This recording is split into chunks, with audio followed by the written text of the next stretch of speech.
What's up guys and gals, and welcome back to another Division 2 build video. If you happen to be new to the channel or you're just enjoying the content, then be sure to ground and pound that like and subscribe button.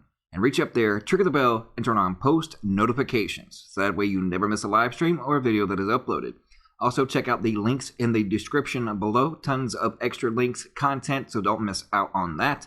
And also if you want to become a part of the exclusive Gorilla Nation, we get exclusive videos only to our members, as well as emojis and chat stickers and all tons and tons of different perks, then be sure to hit that join and become a member of the Gorilla Nation. But anyways, let's hop into this build video. As you can see, we're 7-10-2, 304k armor, 87k health with 626 skill power. Now this is a PvE build, and this is something a little different than what I typically do. As you can see, we have 2 Fenders here, 1 Alps Summit, and then of course 3 Heliogard. And when it comes to the likes of, let's say, raid builds or heroic builds in general, in my opinion, the go-to, I guess, baseline would be at least 300k armor and at least over, 60 to 70k health. Because once all your armor is gone, it is up to your health pool that's going to keep you alive long enough in order for you to apply an armor kit or drop a piss pool at your feet by way of chem launcher to further your life. And also, when it comes to, I would say, damage to elites, anything over 90% damage to elites, in my opinion, is kind of a waste. As I have tested out in previous videos, the difference between 90% damage to elites and then 100% damage to elites, which is that 10%, was only equivalent to 1k additional damage.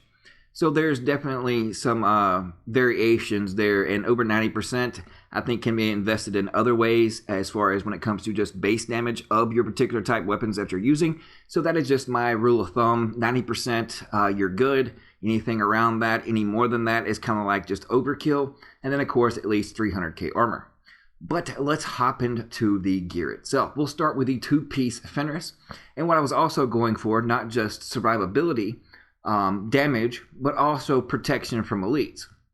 Now with the 2-piece Fenris, you get 10% assault rifle damage and then 10% protection from elites. And then on this particular one, I have 1,897 health, 3330 health on kill, and then hard hitting. Now, I would sacrifice the health on kill for armor on kill. I'd gladly do that. Or, if you don't mind dropping that 10% damage to elites, you can go with the Fenders that has a health and skill power. And then, of course, I can re-roll that devastating and put on damage to elites. So that way I can further my skill power if I need, that additional 191, because that's the best skill power roll on a Fender's piece that I have. If I need that 191 to, say, unlock a particular mod that's going to give my chem launcher heal another, 30 to 40,000, heal, then, I would actually go to that. But if that 191 skill power isn't really going to do me anything, then it is basically unnecessary, and I'd rather have armor on the kill instead of skill power. Now moving on to the second piece. It is a Fenris AB group, or group AB. Knee pads with 11,460 armor, and of course hard hitting and patience. And patience will actually extend your survivability, especially if you have played the raid or any kind of heroic missions while you're in cover. And let's say you drop a chem pool at your feet and utilize that cover, and after 5 seconds, every second thereafter, you generate 5% armor, so it can definitely extend your survivability. Now these are, I would say, legacy knee pads. Is ones that I've had for quite a long time, and I'm unable, and it will not let me roll any kind of percentage-based armor on these particular knee pads. So I'm still in search of a higher attribute roll as far as armor, but these will do suffice for now. Now let's go to this particular backpack. Now I was trying to figure out a way to keep the toughness that this backpack gives me, and also its weapon damage output. I wanted to include and put in a 511 piece, because one piece of 511 will give you 5% protection from elites. And we're already getting 10% from the 2-piece Fenris, so this would make it 15. But as you can see, I mean, my armor doesn't drop necessarily that much, and I could deal with just 294k armor. But as you can see, the weapon damage is only 3%, and it has a defensive mod slot, versus the Heligard backpack that I currently have on has a good damage roll on it at 10%. It does have hardened, it has also additional health and armor, and then a defensive and an offensive mod slot.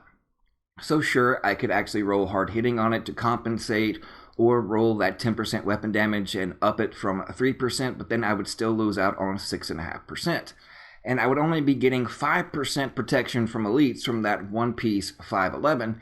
So I came across a defensive mod that actually has 5% protection from elites rolled on it. And now you would think, well, I could put that 5%, since the 511 backpack has a defensive mod slot, in there, so that would give me 10% damage protection from elites, just like the two-piece fenders. But you have to ask yourself, is it necessarily worth it? You're losing out on a 6.5% weapon damage and about 10k armor.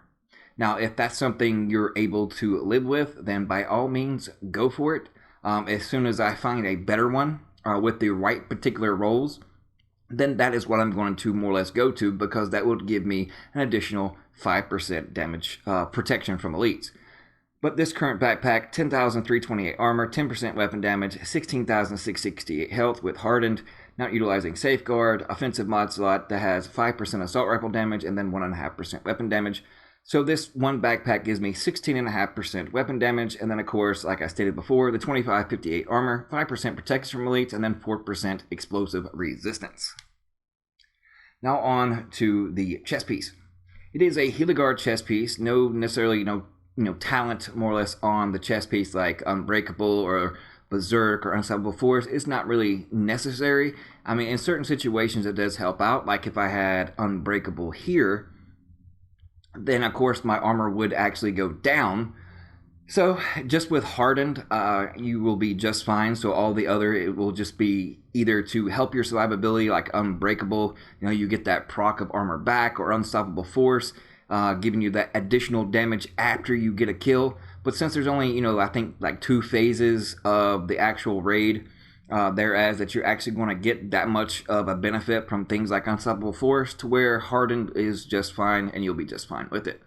But this particular chest piece has 14,717 armor, 12.5% weapon damage, and then 514 skill power with hardened. And then it has 2 defensive and an offensive mod slot. On the first defensive mod slot, 5268 armor, 3% protection from elites, and then 2.5% total armor.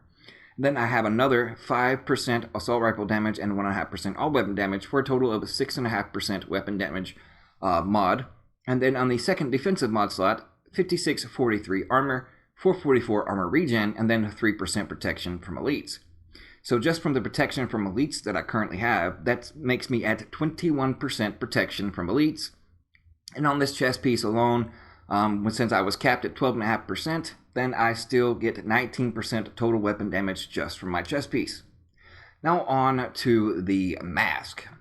The mask is a Heligard, 11,866 health, 43% damage to elites, and of course hard hitting, 10% damage to elites, and then a utility mod slot, 112 skill power, and then I'm just basically utilizing it for the 4% reload speed. But if you haven't checked it out, don't forget to check out the vendor reset that I posted, because there is a mask in DZ South vendor that does have a roll of 42% damage to elites on it. So if you need a decent damage to elites roll, then go check out that vendor in DZ South and pick up that mask. Now on to the gloves.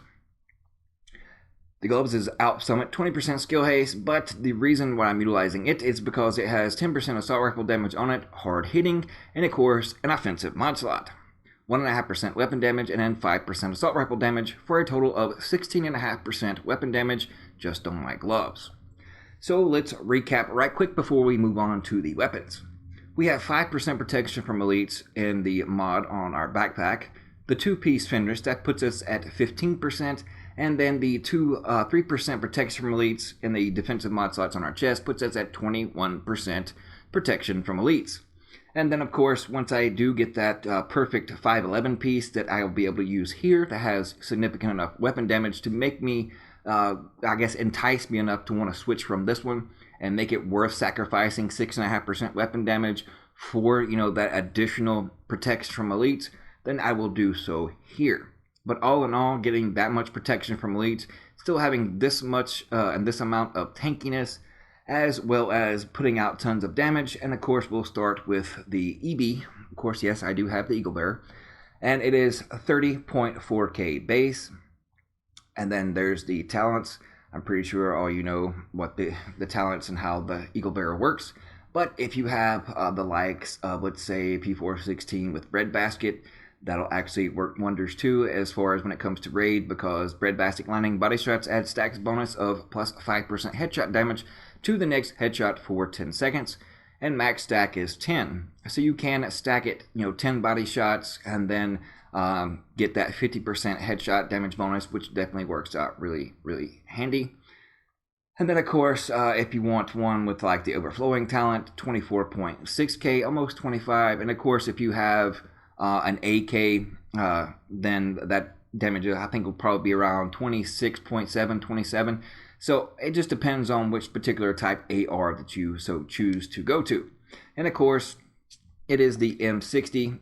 I have everything more or less stacked into assault rifle damage, but if you want to, like, say, have mods, for instance, as far as the offensive mods that you have, you could possibly, if you wanted to, get the ones that have assault rifle damage and LMG damage, and you can kind of like split them in half to where something like this one, you get 5% to LMG, 4% to assault rifle. It just depends on which particular mods that you have. I have a few that, I can compensate here and there.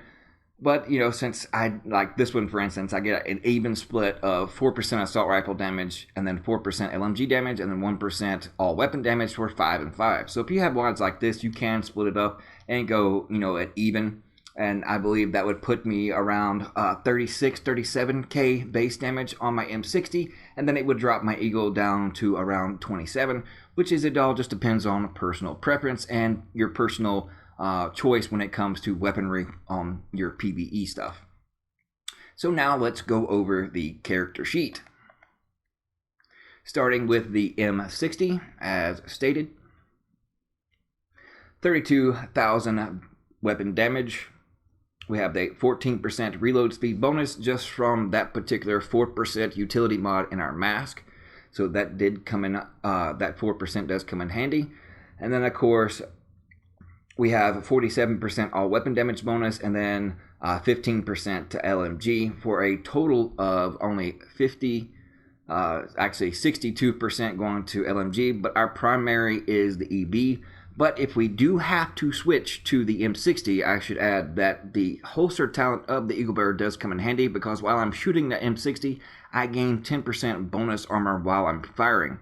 So that works out really, really nice as well. And then moving on, we have 96% damage to elites. And I know that I said anything over 90 is more or less overkill. And the reason for that is the mods that are in the particular M60, to where I have 13% more damage to elites just from mods, because you can't mod your Eagle Bearer. So you're losing out on that 13% damage to elites, as you'll see in a moment. Switching over to that said Eagle Bearer, as you can see, we have a 77% total all weapon damage to our AR, and 83% damage to elites, 29% damage to health. And then there's our armor regen, our max health regen, and then our hazard protection is 20 all the way down, and then we have 40% burn resistance. And then as far as skills, that 20% skill haste, but we have 1595 to our chem skill, and then 2426 to our hive. So since we are mostly utilizing the hive and the chem launcher, then we still have significant enough, skill power to actually, beef up those particular two set skills that do more or less are used more often than not in such things like the raid or heroic things, especially if you're trying to solo heroic stuff. So definitely go with hive and chem launcher. So, that measly skill power, at least it's not there for, looks. I mean, at least it'll actually help for somewhat. But that's basically going to be it and covering it. Like I said, once I get that 511 backpack to where I can add that additional 5% protection from elites, it'll come in nice and handy. But let's go over here to these cardboard cutouts and show you what it's actually doing. Not too bad. Damage last hit, 71. But I'll do like all these other content creators do. Let's just fire headshots. And as you can see, 86, and then once we get down into our health pool, you'll see that number jump just because of the damage to health, and it jumps up to 111k.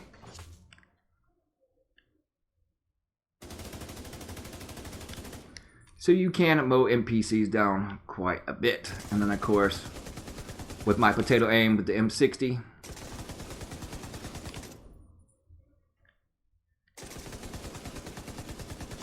almost 120k headshots with it.